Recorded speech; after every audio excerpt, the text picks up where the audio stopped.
On the afternoon of September 11th, a copper wire broke in Minnesota, stopping the belts of a grain elevator at a small country station of Taggart Transcontinental. A flood of wheat was moving down the highways, the roads, the abandoned trails of the countryside, emptying thousands of acres of farmland upon the fragile dams of the railroad stations.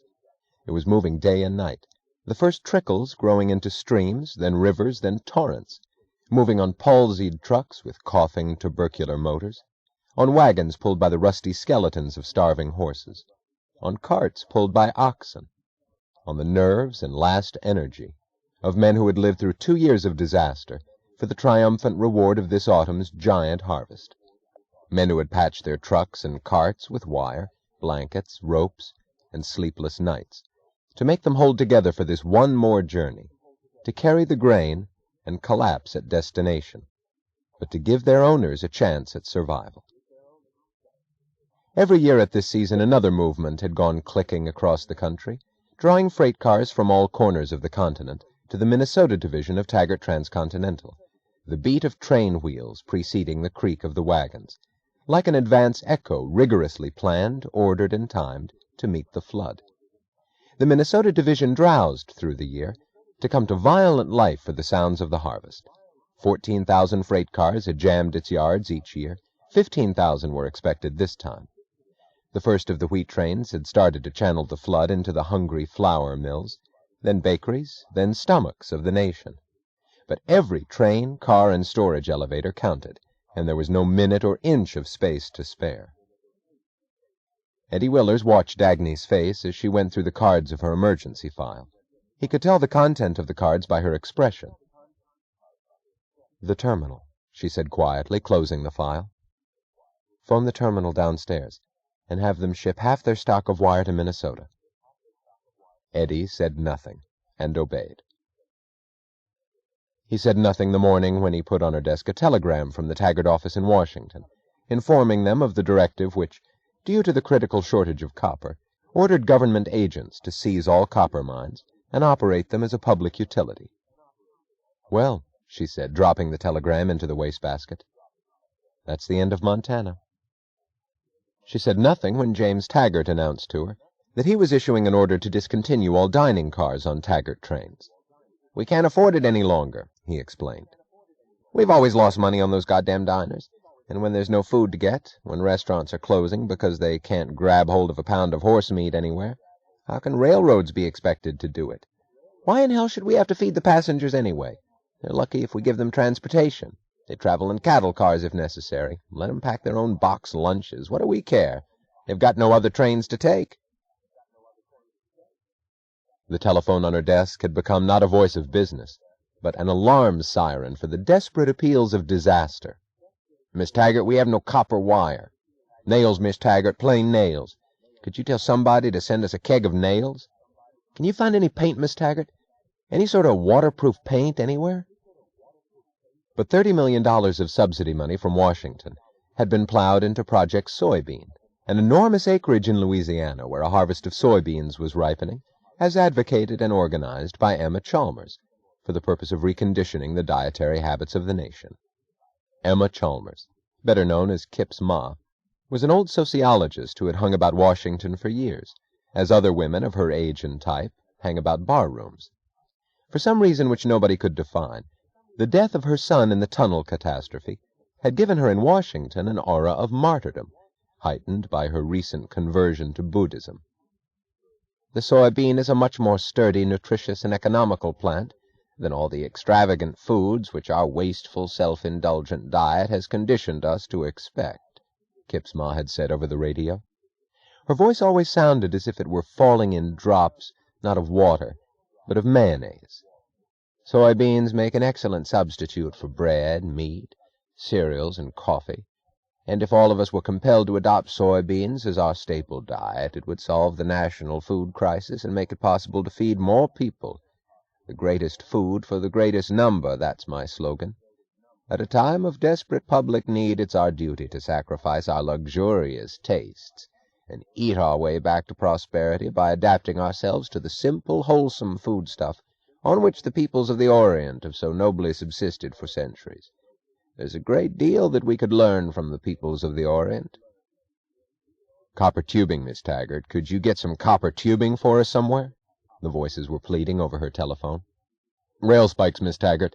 Screwdrivers, Miss Taggart. Light bulbs, Miss Taggart. There's no electric light bulbs to be had anywhere within 200 miles of us.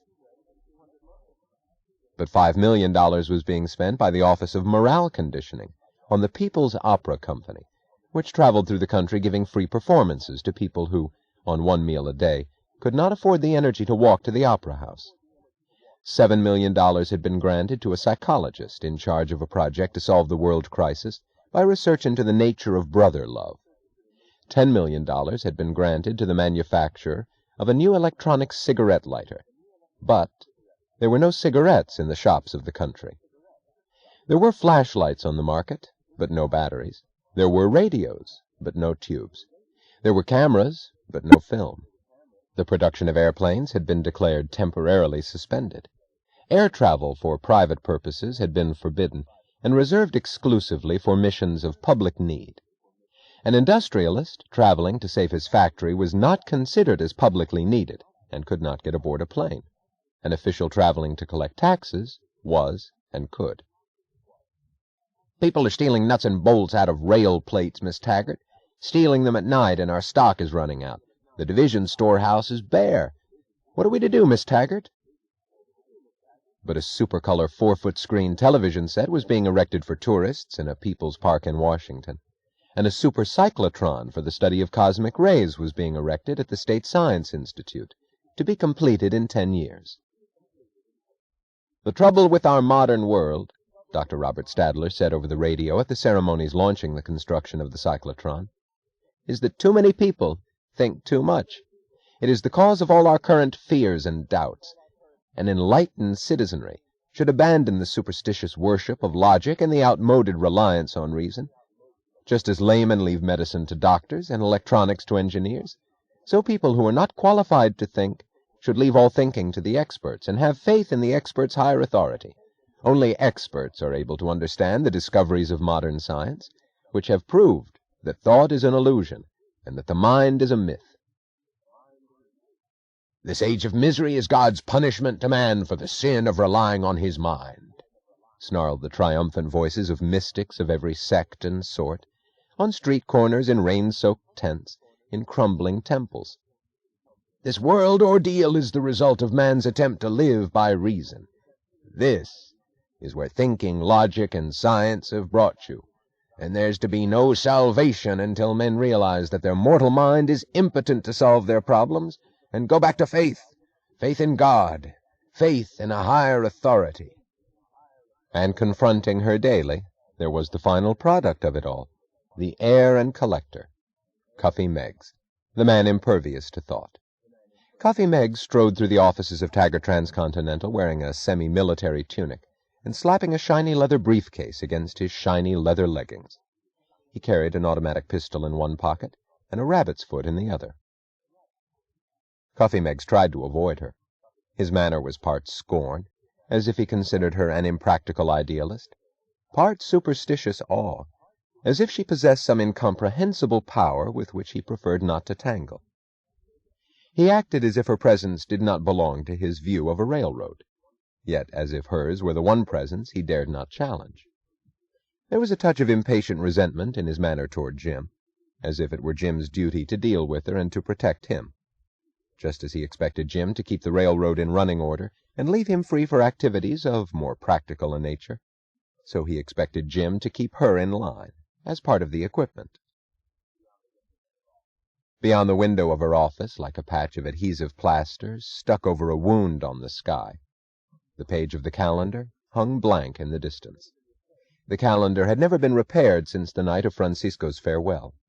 The officials who had rushed to the tower that night had knocked the calendar's motor to a stop while tearing the film out of the projector. They had found the small square of Francisco's message pasted into the strip of numbered days. But who had pasted it there? Who had entered the locked room, and when and how, was never discovered by the three commissions still investigating the case. Pending the outcome of their efforts, the page hung blank and still above the city. It was blank on the afternoon of September 14th when the telephone rang in her office. "A man from Minnesota," said the voice of her secretary.